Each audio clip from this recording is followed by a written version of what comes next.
The other day I had to book some flights online, and I thought it would be a good idea to talk about this in one of my videos.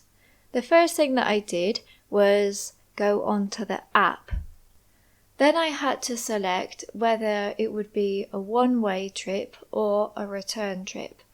A one-way trip means that you only choose one flight, whereas a return trip means that you book a flight there and a flight back. I had to choose where I was flying from and where I was flying to, which was my destination. There are a few filters like the price range, so you can choose what you are willing to spend. The times of the flights, because some of the times of the flights are ridiculous.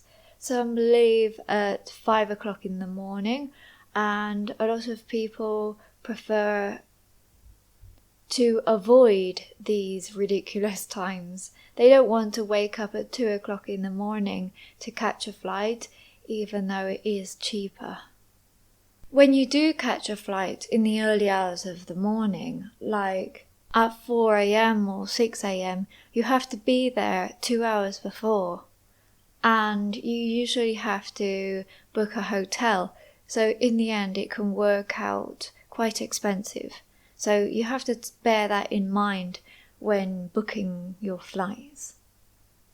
Once you have selected your flights, you have to choose what type of baggage you want to take.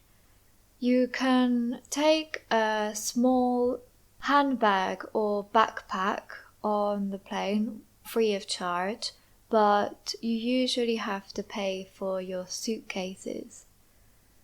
There are overhead locker bags and check-in bags. Overhead locker bags are the ones that you take on board and you place them in the overhead lockers on the plane. But if you are taking liquids that are larger than 100 milliliters, or you just have a lot of stuff to take, you have to check in a bag. Check-in bags can usually weigh more. They can be 20 or 25 kilos, whereas overhead locker bags can only be up to 10 kilos. You can also choose priority boarding, which means that you will have priority access to the overhead lockers and will board the plane first, and you can reserve a seat.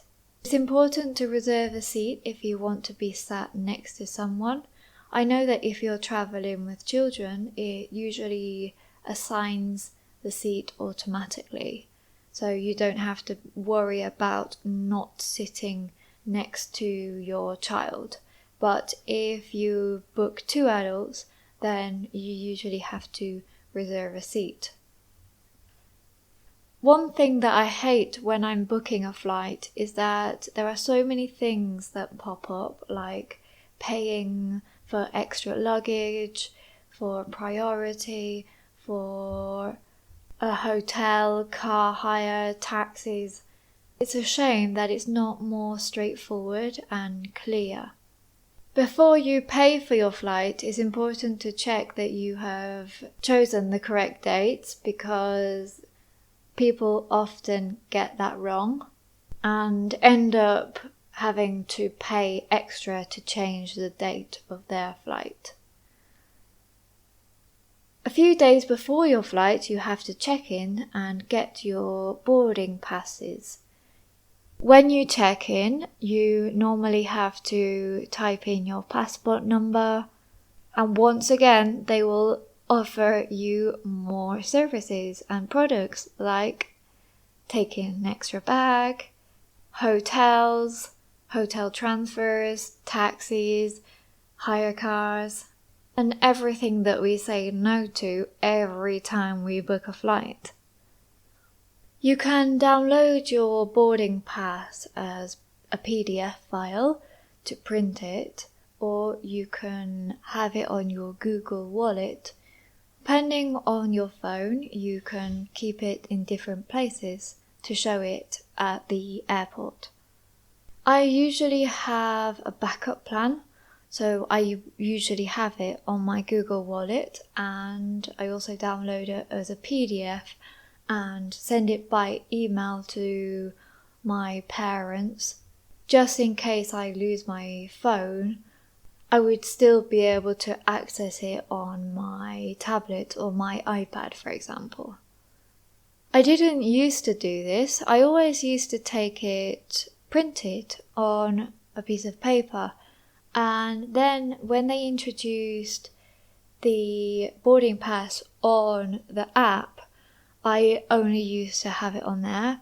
But one time the app wasn't working. I don't know why it wasn't working. It stopped working and I felt very stressed. I had to go to the desk, but there were so many people because it had happened to a lot of people at the same time because it was an issue with the app, and it was just a very stressful experience. So I would always recommend having a backup plan because apps and mobile phones often stop working and you could miss your flight because of it, especially if it's your fault. In the end, in my case, the app worked again. It started working, so it was okay, but I can't imagine what I would have had to do in that case because there were about 500 people with the same problem and there was only 1 hour left to catch the flight and only 3 workers at the desk, so I'm not really sure what would have happened. And I don't know if it would have been my fault. I'm not really sure if on the website it always says that you should take a backup plan. I've never really looked. That's why it's important to book insurance as well, in case you miss your flight is delayed, you have to cancel it, in case there is any problem at all. I know that if your flight is delayed and it's too late to travel once you get to your destination, your airline will pay for your hotel without actually having insurance. But there are so many things that could go wrong that it's always best to be insured. When you're booking your flight, there is actually an option that you can choose if you want to book insurance through the airline in case anything happens to or on your flight. If you have enjoyed this video, please give it a thumbs up and subscribe. Thank you, and I'll see you in another video.